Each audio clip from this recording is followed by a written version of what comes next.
pós-aniversariado? Pai amado, obrigada por esse momento de culto, onde estamos na tua presença e podemos ouvir sua voz. Que isso se faça nesse momento através dessa pregação que o Gisele preparou, pode ouvir de ti durante a semana e que vai partilhar com a comunidade, Pai. Que nós possamos ter ouvidos e corações atentos à tua palavra, em nome de Jesus. Amém. Obrigado, maninha. Oi, gente, tudo jóia? Vocês estão bem aí?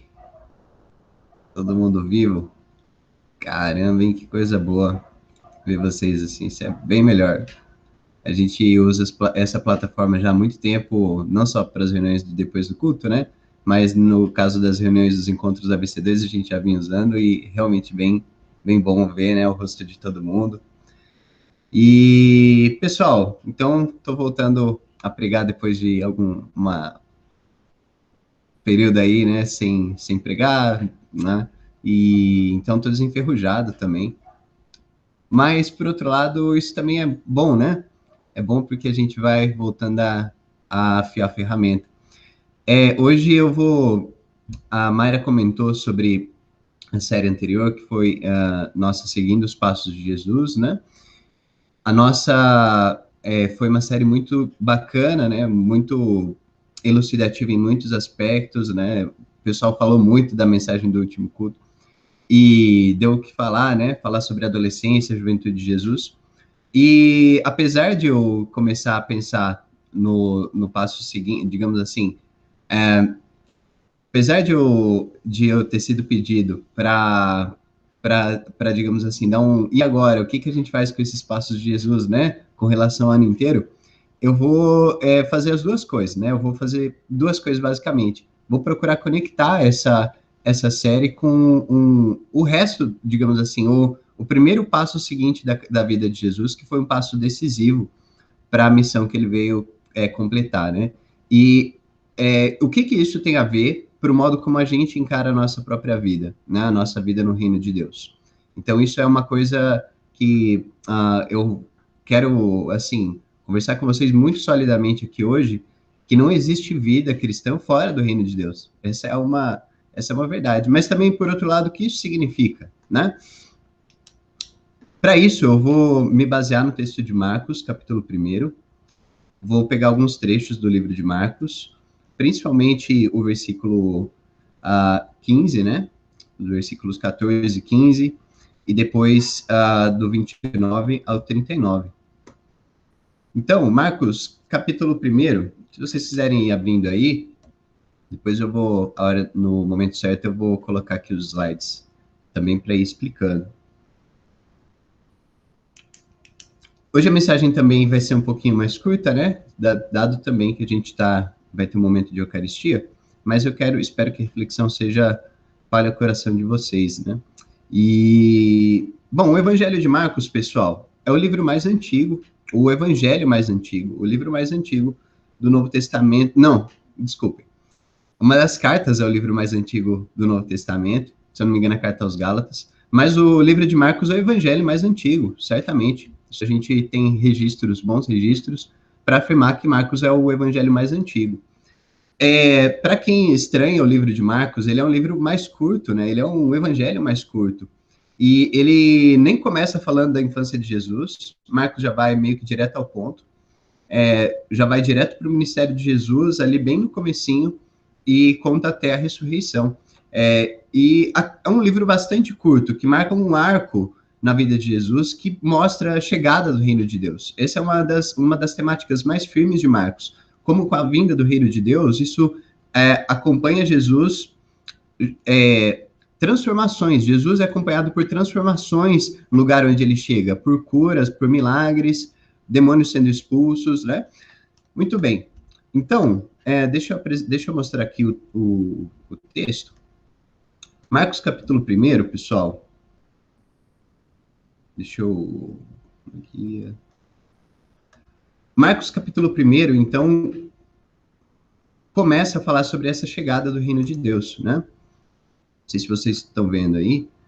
Bom, esse texto, né, que é Marcos 1:15, é muito, muito importante e central para o livro de Marcos, né?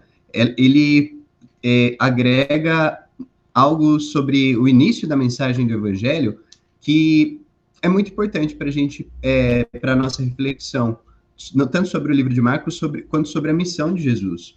Então, Marcos começa assim falando no princípio do Evangelho de nosso Senhor Jesus Cristo, Filho de Deus, e aí ele fala sobre as profecias do Antigo Testamento, fala sobre quem Jesus era para ser, né? Como está escrito no livro de Isaías, eu vou enviar alguém que vai abrir caminho para esse homem que é o Messias, para esse homem que é o ungido de Deus. E, bom, aí assim que esse homem chega, ele é batizado, né? É tentado, e depois depois que João é preso, o que acontece? Aí diz no versículo 14, né? Depois que João foi preso, Jesus foi para a Galiléia, proclamando as boas novas de Deus. O tempo é chegado, dizia ele. O reino de Deus está próximo. Arrependam-se e creiam nas boas novas. Gente, então, o reino de Deus, que Jesus chega para anunciar, ele já começa dando uma mensagem sobre do que se trata esse reino de Deus. Se Jesus é mesmo o Messias que Israel estava esperando, o ungido que ia libertar o povo de Israel, que tipo de libertação seria essa? Que tipo de vida seria essa, então? Bom, Jesus aparece de um modo misterioso para começar, né? O livro de Marcos não dá aquela coisa que Lucas faz uma biografia, Mateus também, né? João, de certa forma, ele não faz essa, né, no nascimento também de Jesus e os primeiros passos, mas ele fala bastante coisa antes para te dar a entender do que se trata esse homem. Marcos já é mais misterioso, é mais direto ao ponto. Ele mal começa, é mais ou menos um jogo de futebol que os caras começaram a rolar a bola e já tá chutando pro gol, assim. E já tá saindo para correr para abraço também, porque o reino de Deus é gol. Então, isso no livro de Marcos é muito mais rápido, né? No livro de Marcos isso acontece muito mais rápido. Então, essa mensagem aparece já de cara. Quando você começa a ler o livro de Marcos, o reino de Deus está próximo. Arrependam-se e creiam nas boas novas. Então, em que consiste o reino de Deus? Bom, do ponto de vista dos judeus, isso a gente sabe, né? Os judeus estavam esperando um tipo de Messias que fosse batalhar contra os inimigos, aquele que ia restaurar a sorte de Israel, aquele homem que ia chegar, ia, por fim, pôr uma liberdade, fazer uma revolução, ia pôr liberdade ao povo de Israel, que não só vinha sendo escravizado pelo Império Romano nas últimas décadas, mas também tinha sido escravizado por diversos outros povos ao longo de vários séculos depois do exílio. Eles tinham essa sensação de que o exílio não acabou, essa sensação de que o exílio para a Babilônia, eles estavam ali enclausurados na própria terra e estavam exilados, eles não se sentiam livres, então eles precisavam de alguém para ir lá libertar eles terem uma vida livre. Então eles esperavam um Messias que fosse desse tipo, né? Bom, desnecessário dizer que Jesus não veio fazer isso, né? Depois a gente vai ver nas próximas cenas de Marcos, conforme a gente acompanha o livro, a gente não vai acompanhar, mas dizendo assim, né? Se você ler o livro de Marcos, você vai perceber que ao longo dos capítulos, a forma como isso vai se desdobrando não é bem assim, né? Na verdade, é um tanto contrário. Jesus chega e fala do reino de Deus, mas perceba, se você já leu esse evangelho, você vai se lembrar. Se você não leu, fica o convite para você ler ele de ponta a ponta, assim, essa semana, digamos assim. É muito rápido para ler, bem mais curto, mas você vai perceber que Jesus, ele não fica dando pista. Ele tem uma coisa misteriosa no livro de Marcos, que não é só o fato de ele ser um arco rápido da vida de Jesus. Jesus mal chega, ele já está curando, e daqui a pouco ele já é preso, crucificado, mas também tem um mistério sobre Jesus, que é uma espécie de... Jesus não fica se dando bandeira, ele fala assim, ele vai curar alguém, ele fala assim, não conta que foi eu que curei.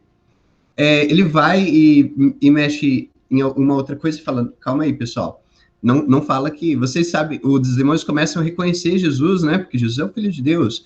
Fala assim, o que você veio fazer aqui? Calma aí, demônio. Então, tem uma coisa que é estranha disso. Eu vou explorar isso rapidinho, mais perto do final da mensagem. Mas tem essa característica. Jesus não só não é aquele cara que não veio para libertar Israel, né? Ele não só não é aquele cara que veio para libertar Israel do modo como os judeus esperavam, mas ele faz antipropaganda. Ele, parece que fala assim, calma aí, gente, não espalha não o que eu estou fazendo. Por que isso, então? Bom, seja o que for, o fato é, ele vem claramente, e para deixar para os judeus bem claro que ele não veio para fazer isso, né? Ele não queria que as pessoas colocassem nele, impusessem uma imagem sobre ele, sobre o ministério dele, sobre quem ele era, né? E não somente isso, que eles entendessem errado, ele queria passar a mensagem correta. E qual que era essa mensagem?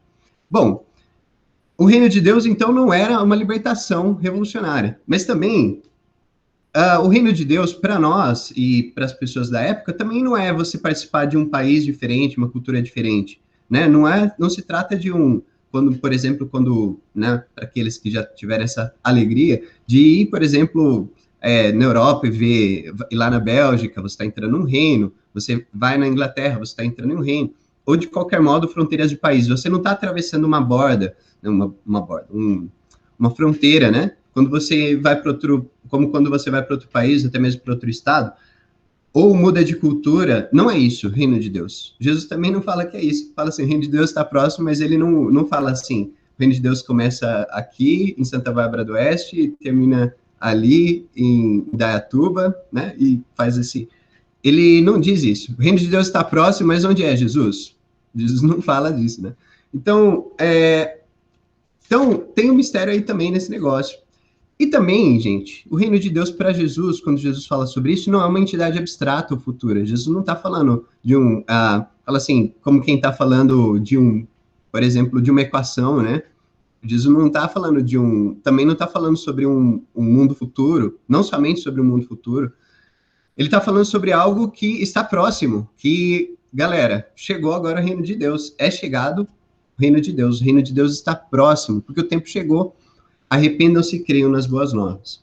O Dallas Willard, que é um escritor cristão bem conhecido, bem famoso eu não sei quem já ouviu falar aqui, né, do Dallas Willard, ele é um cara muito, assim, escreveu diversos livros, né, bastante influentes sobre espiritualidade cristã, e ele deu essa ênfase em uma das suas obras, né, falando assim que o reino de Deus é real, né, é real agora. O reino de Deus não é real com respeito ao futuro, nem com relação às pretensões humanas nossas, mas ele é algo presente agora, aqui e agora, nesse tempo e nesse espaço. Onde quer que o reino de Deus se manifeste, ele está presente, aqui e agora.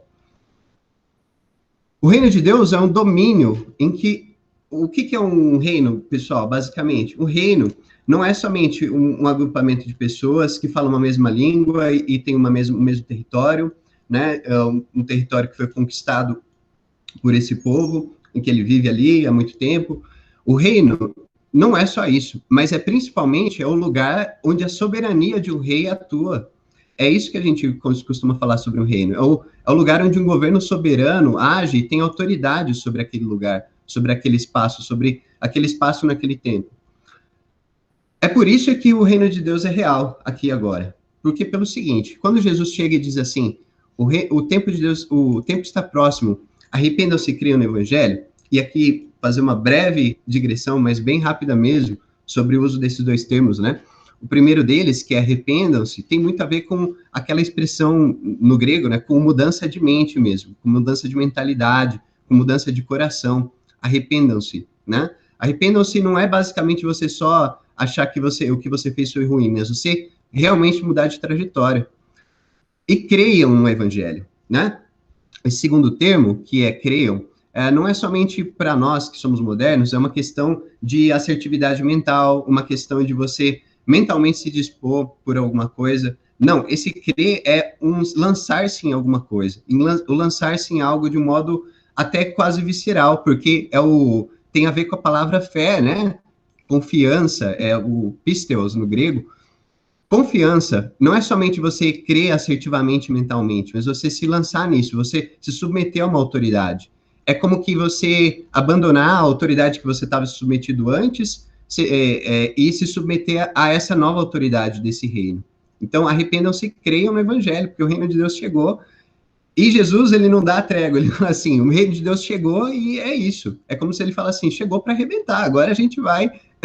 o reino de Deus chegou para bombar, pessoal, arrependam-se, creiam no evangelho, porque agora não tem, assim, escapatória. O rei está chegando, Jesus chega como um arauto, o rei está chegando e a autoridade dele vai ser estabelecida. Vocês precisam crer no evangelho, vocês precisam se arrepender do que vocês estão fazendo e crer no evangelho. Agora, é por isso que ele é real, pessoal, porque onde quer que a vontade de Deus é feita, não só no tempo de Jesus, mas quando a gente ajoelha no chão para orar, do modo como Jesus nos ensinou, quando a gente se reúne para cultuar o nome dele, para batizar em nome dele, para participar do pão e do vinho, como ele nos ensinou, onde quer que somos transformados pela vida do Espírito Santo, em qualquer tempo em que nós somos transformados pela vida do Espírito Santo, em qualquer momento que nós encontramos amigos, somos edificados mutuamente pela comunhão dos santos, em qualquer momento em que nós conversamos com alguém de fora, que não é cristão, alguém que não conhece a Jesus, e falamos o nome dele, e falamos, o reino de Deus está próximo, cara, você não tem escolha, o rei está chegando. Onde quer que isso aconteça, gente, onde quer que nós nos libertemos dos nossos pecados, deixemos a nossa antiga humanidade para trás, aí é que está o reino de Deus. Onde quer que isso aconteça, é aí que está o reino de Deus. Aí é que Jesus, onde quer que nós reconheçamos, e em qualquer momento que reconheçamos isso, Jesus é Senhor daquele tempo, daquele espaço. E Jesus é Senhor de todas as coisas, a gente sabe. Mas a gente está num tempo que as coisas ainda estão misturadas. Então, onde quer que a gente esteja, em qualquer momento, em qualquer espaço, em qualquer tempo, é isso que Jesus falou. Arrependam-se e criem no Evangelho, por quê? Porque esse reino está próximo. Ele está disponível para vocês também. E essa é a segunda coisa que a gente vai conversar. Por quê? Esse reino está disponível. E de que modo ele está disponível? Jesus apresenta um modo que não é muito convencional para as nossas mentalidades modernas de apresentar o reino de Deus. Jesus, ao falar isso, ele não fala assim, arrependam-se, criem no evangelho, e aí as pessoas chegam, mas o que é esse evangelho? E aí Jesus podia tomar uma atitude como de um filósofo grego, ir para a praça, ficar debatendo ideias, né? E, bom, usar uma boa retórica, Jesus provavelmente tinha isso, era bem letrado, mas ele não faz isso, né? Quer dizer, ele meio que faz, mas ele subverte essa postura, né? De um mero candidato político que vai debater suas ideias, vai defender o que ele está pensando, então, para esse reino de Deus. Vamos fazer o partido do reino de Deus agora, vamos debater as propostas, vamos fazer uma base eleitoral. Jesus não faz isso, Jesus faz exatamente o contrário. Jesus, vamos ver a sequência de fatos, então. O que Jesus faz? Bom, isso é o trecho lá de 29 a 39. Peguei esse recorte. Aí, bom, Jesus, no versículo 29, então, logo que saíram da sinagoga, Jesus, né, e seus discípulos, apóstolos, foram com Tiago e João à casa de Simão e André. A sogra de Simão estava de cama, o Pedro, né, com febre, e falaram a respeito dela a Jesus. Então ele se aproximou dela, tomou-a pela mão e ajudou a levantar-se. A febre a deixou e ela começou a servi-los. Ao anoitecer, depois do pôr do sol, o povo levou a Jesus todos os doentes e endemoniados.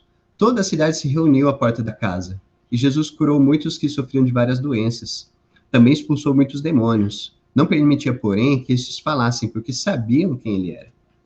De madrugada, quando ainda estava escuro, Jesus levantou-se, saiu de casa e foi para um lugar deserto, onde ficou orando. Simão e seus companheiros foram procurá-lo, e ao encontrá-lo disseram, todos estão te procurando. Jesus respondeu, vamos para outro lugar, para os povoados vizinhos, para que também lá eu pregue. Foi para isso que eu vim. Então ele percorreu toda a Galileia, pregando na sinagoga e expulsando os demônios. Muito bem, então esse é o texto, né, do 29 a 39, apresenta uma série de fatos inusitados sobre Jesus. Jesus anuncia o reino de Deus, né? Jesus, então, como ele anuncia o reino de Deus? Jesus vai, prega o reino na sinagoga, com autoridade. A gente lê isso no capítulo 1, que o pessoal já fica impressionado, fala, de onde vem esse homem que está pregando com essa autoridade? Que reino é esse? Onde é que ele fica? Vamos mudar para lá. Jesus prega, então, na sinagoga, com autoridade. Jesus sai dali, cura a sogra de Pedro, da febre dela. À noite ele cura doentes, expulsa demônios. Depois, então, ele cura doentes, expulsando demônios também, e pede para ninguém divulgar o que ele está fazendo. Jesus é um agente secreto ali. Jesus está curando, está expulsando demônios, e isso está fazendo uma revolução povo tá, né, a fama dele tá se espalhando, mas ele fala para ninguém falar. Calma aí, pessoal, que o meu tempo vai chegar. Jesus ora e vai para outro canto, e aí ele repete tudo, né? Ele implementa um loop ali, e ele repete tudo isso. Prega, sai, expulsa os demônios, cura as pessoas, aí ele vai para outro lugar, prega, aí ele começa a ter inimigos, né? Rivais, ali aparecem uns debates com os rivais também, os saduceus, os fariseus. Mas essa a vida de Jesus até chegar nos últimos dias, até chegar onde ele é entregado, preso, crucificado, ressurreto. Mas Jesus, ele faz isso os 3 anos e meio de pregação, né, do evangelho. Ele fica anunciando o reino de Deus, ele vem para anunciar o reino de Deus. E esse é o modo como ele anuncia, ele prega o reino de Deus, e em seguida acontecem todas essas coisas, né? Então você fica pensando assim, nossa, a gente não vê muito isso hoje, né? Esse tipo de coisa, Jesus está usando métodos que para a gente não são tão convencionais. Veja bem, 2 detalhes são importantes aqui nisso tudo. Jesus não revela a princípio quem ele é. Isso é uma coisa que eu já comentei antes, né? Exatamente qual é a sua missão. Existe um debate acadêmico, né, entre os teólogos sobre os reais motivos pelos quais Marcos coloca Jesus desse modo. É importante perceber que Jesus não só pede para eles não revelarem quem ele é, né? Mas também ele, quando ele conta uma parábola, ele faz um pouco de segredo do negócio, né? Ele conta para o pessoal, vocês vão, acho, ficar intrigados com isso, mas eu vou dizer, porque ele conta para o pessoal e ele fala assim, ele conta uma história que as pessoas não entendem direito. Depois ele vai para os discípulos e conta tudo certinho, porque os discípulos também não entenderam, né? Isso acontece repetidas vezes no livro de Marcos. E parece que tudo isso tem várias explicações, né? Não compensa entrar aqui, mas uma delas que é muito essencial para você entender e crucial para entender o livro de Marcos é que Jesus, antes de se transfigurar, antes de ser reconhecido como Senhor, lá na Confissão de Pedro, no capítulo 8, acontece, ele meio que está deixando que as obras dele reproduzam aquilo que ele está pregando e que as pessoas não achem que por ele ser o Filho de Deus, ele vai chegar agora e vai derrubar os inimigos, porque a missão dele é outra. Então ele precisa revelar essa missão para as pessoas de um modo que elas também entendam, e não que elas esperem que Jesus vai chegar com um cavalo branco para libertar todo mundo do Império Romano. Essa é uma verdade no livro de Marcos. Jesus, até o capítulo 8, quando Pedro confessa, tu és o Cristo, Filho do Deus vivo. Então ele fala assim, já que vocês reconheceram que eu sou Cristo, eu vou contar para vocês o que eu vim fazer. Eu vim para morrer, gente. E aí Pedro fica chocado, todo mundo fica chocado e entra em pânico, porque Jesus não veio para ficar fazendo milagre ali só e libertar eles do império, mas Jesus veio por uma missão maior. Então Jesus, ele está escondendo um pouco a identidade dele, porque também eles não é o que eles querem, né, pessoal? Jesus sabia que eles queriam outra coisa, Jesus queria mostrar que o que ele queria fazer era maior do que o que eles estavam pensando ali. Então ele segurava um pouco a onda. E outra coisa que acontece é que, enquanto ele prega o reino, e enquanto ele está se revelando, enquanto o mistério sobre Jesus permanece, sobre quem é esse homem que faz, que anda sobre as águas, que multiplica os pães, cura os enfermos, né? Isso é uma coisa que a gente nunca viu antes. Quem que é esse homem? Jesus ainda está escondendo o mistério. Enquanto isso acontece, ele continua pregando o reino. Mas o que ele prega é demonstrado por meio de sinais e de milagres, de curas, de demônios expulsos. E aqui, gente, é muito importante você perceber que a chegada do reino de Deus em todos os evangelhos é acompanhada desses sinais de curas, de milagres, de demônios sendo expulsos, vidas sendo libertas, pessoas sendo transformadas. Jesus não veio, não deixou sua glória nos céus para vir para o mundo e ficar sendo, por assim dizer, um curandeiro itinerante. Jesus não veio para só ficar curando as pessoas por aí, né? Jesus queria mostrar ao reino de Deus, que o reino de Deus tinha chegado. Agora vocês precisam se arrepender. E esses sinais, essas maravilhas acompanhavam a pregação de Jesus, mostravam poder, mostravam que Deus estava agindo em favor daquele povo. Que assim como nos dias passados, Deus tinha agido por meio de Moisés, aberto as águas do Mar Vermelho, feito o povo passar em seco, e aquele povo, durante aqueles 40 anos, foi acompanhado de diversos sinais, diversas maravilhas. Por quê? Porque Deus estava presente com eles, Deus estava presente novamente com Israel. o povo de Israel não tinha sido abandonado, o Messias tinha sido enviado e agora a transformação estava sendo feita. E aquilo que Jesus estava pregando, ele demonstrava também com atos, ele não ficava só debatendo, ele queria mostrar que o reino de Deus estava próximo. E aquelas pessoas que eram mais vulneráveis, mais oprimidas, mais jogadas de canto para a sociedade, elas precisavam ver isso de modo claro. Elas precisavam ter esses olhos abertos. E quando elas viam pessoas sendo curadas, falavam, Deus está presente no meio de nós. Deus está conosco. A gente pode ter certeza de que Deus está conosco. E de que a transformação do reino de Deus, Jesus não está só pregando ideias. Jesus está trazendo a transformação do reino de Deus. Vamos nos arrepender, vamos crer no Evangelho. Imagina o que é isso, pessoal. Você se transportar agora como uma mosquinha e sentar ali e ficar vendo Jesus curando, vidas humanas sendo restauradas, pessoas oprimidas sendo libertas, demônios que existem, o mal existe, as trevas existem, elas estão presentes, e essas pessoas são como que trazidas para um grande hospital divino para serem libertas, né? E você pode pensar assim, talvez a gente não vê muita gente endemoniada hoje, pessoas que são, né, nessas condições, mas a verdade é que o hospital estava ali. Então você vê que Jesus tropeça em demônio o tempo todo. Jesus vai andando e tem gente que está endemoniada, e tem gente que está com problema. Essas pessoas estavam doentes e elas precisavam do médico, elas estavam se chegando àquele que podia curá-las.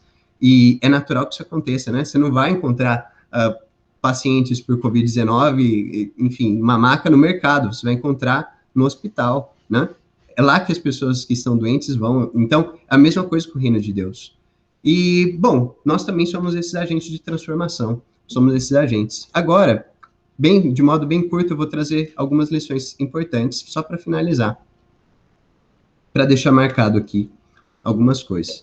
Bom, na nossa última série, seguindo os passos de Jesus, a gente sabe que a gente precisa conhecer Jesus, imitar Jesus, né? A gente conhece a história de Jesus não somente como quem está conhecendo uma biografia, como quem abre, sei lá, uma biografia de Martin Luther King e lê a história de Martin Luther King e acha legal, algumas coisas a gente imita, né, naturalmente, mas a gente só acha interessante e louva a Deus pela vida dessa pessoa, mas a gente, no caso de Jesus, a gente é convidado a imitá-lo, né? A gente é convidado a entrar na vida de Jesus. Esse é o modo de participar do Evangelho. É você entrar na vida de Jesus, é você emular as ações de Jesus, né? É você ser esse agente de transformação que Jesus foi, do modo como você é chamado a fazer. Agora, parece irônico, né, pessoal? Porque depois de tanto tempo aqui falando sobre o que Jesus fez, falar assim, vamos imitar Jesus então. Então, o que quer dizer que a gente tem que ir agora, ir lá fora e sair convidando os demônios para vir até fazer uma fila? E, enfim, as pessoas que estão endemoniadas e sair expulsando demônios. É isso que é o reino de Deus, então. O reino de Deus, então, a gente monta uma tenda ali fora e começa a fazer curas, assim. Chama todo mundo. Agora a gente vai curar todo mundo, pessoal. Pode largar o SUS aí, que agora o reino de Deus está próximo. Não é isso que Jesus fez, né, pessoal? Isso é bem claro. Espero que tenha ficado claro, pelo menos na exposição. Mas parece irônico, porque se o reino de Deus está próximo e a gente tem que seguir os passos de Jesus, por que o reino parece tão distante, né? Parece que essas coisas que Jesus está falando do reino de Deus, ao mesmo tempo, parecem um pouco distantes. Não é verdade? Não sei se vocês têm essa sensação. Às vezes parece distante, né? Primeira coisa que não é assim. Bom, a gente sabe que as pessoas continuam aflitas. A gente sabe que as pessoas precisam conhecer do reino de Deus. Jesus veio para anunciar o reino de Deus. Naquela época as pessoas precisavam disso. Hoje elas continuam precisando. Quantas pessoas estão oprimidas nesse momento, se sentindo oprimidas, se sentindo perseguidas internamente, pessoalmente, pelos seus pecados, pelo diabo? O diabo existe. Quantas pessoas estão sendo oprimidas e perseguidas? Quantas pessoas estão machucadas? Quantas pessoas estão se sentindo sozinhas? Quantas pessoas estão sozinhas no mundo? Não tem ninguém com quem contar?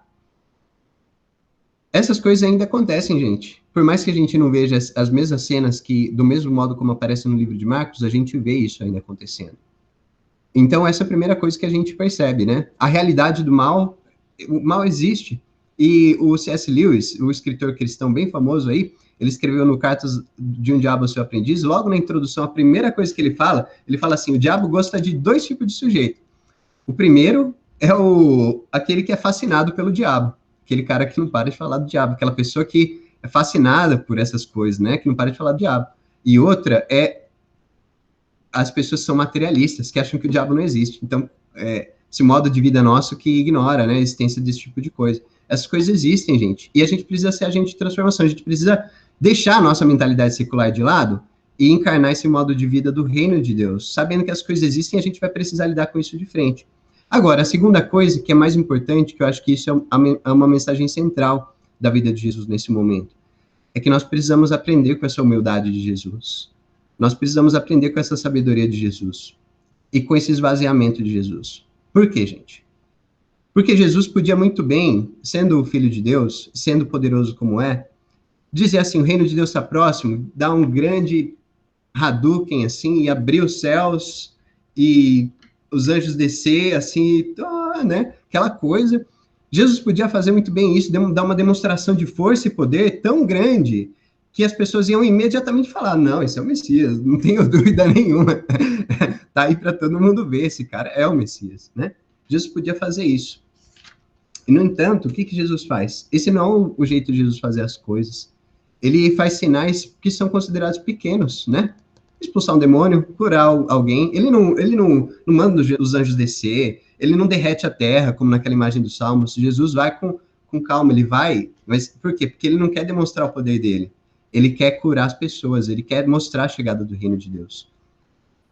Jesus escolhe um caminho diferente do da tentação dele, inclusive, porque se você lembrar, é exatamente isso que o diabo fala para ele fazer. Por que você não fica igual um amostrado? Você vai lá e fica mostrando seu poder e as pessoas vão crer em você, né? E tudo isso vai ser seu. E por que você não faz isso? Toma esse caminho mais fácil. A gente já conversou disso. Jesus escolhe um caminho diferente da tentação. Escolhe um caminho que exige mais esvaziamento, mais entrega de si. E a gente precisa aprender disso. Às vezes a gente tem a possibilidade de dizer uma coisa, de falar uma coisa, de se mostrar forte em cima do outro, mas esse não é o modo de vida do reino de Deus. Perceba que Jesus não somente está se escondendo porque ele quer mostrar melhor quem ele é mais para frente, mas porque ele veio para mostrar a humildade e a mansidão do coração dele.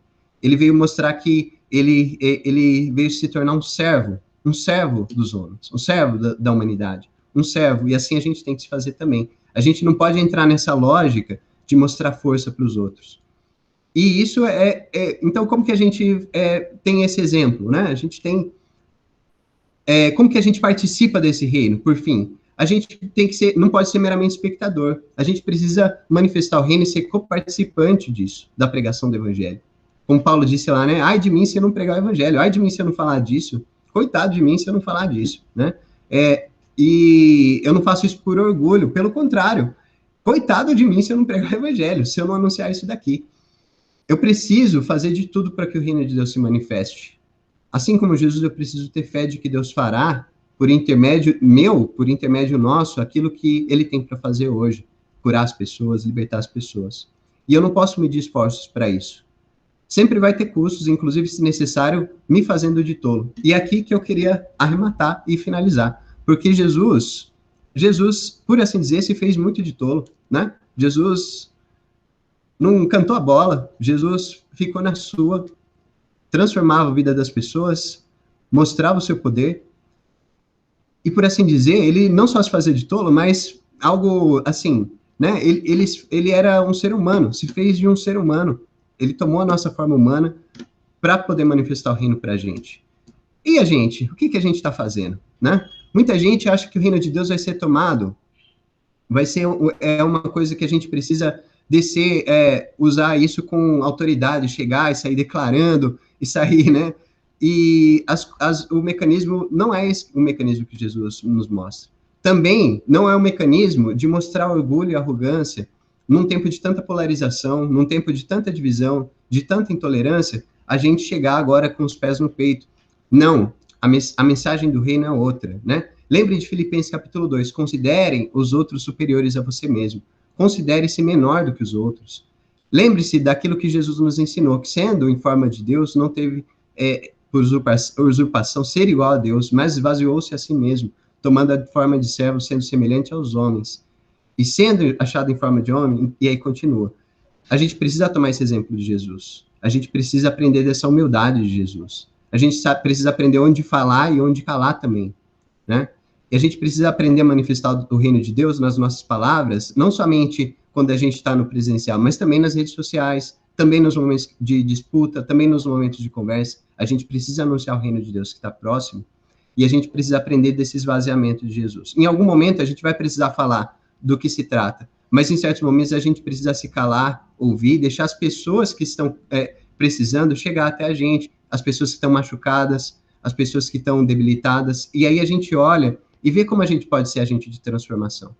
Vamos fazer o contrário, queridos. Vamos ser agentes de transformação como Jesus foi, né? Não entrando na lógica do nosso mundo, de sempre rebater, de sempre criticar, de sempre passar por cima do próximo, mas vamos entrar na lógica do reino de Deus. O reino de Deus está próximo. Vamos anunciar esse arrependimento, essa mudança de mente, tá bom?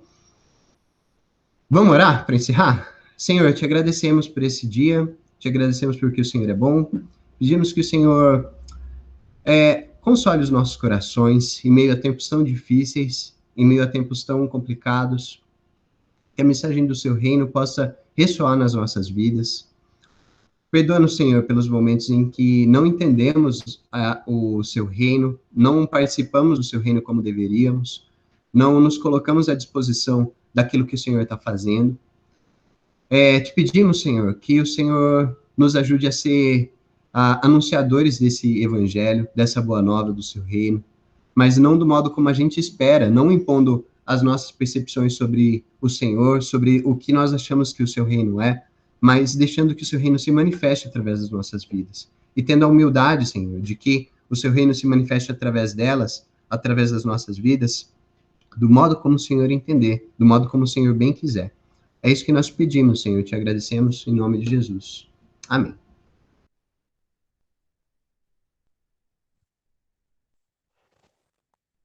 Amém. A gente pode já parar a gravação.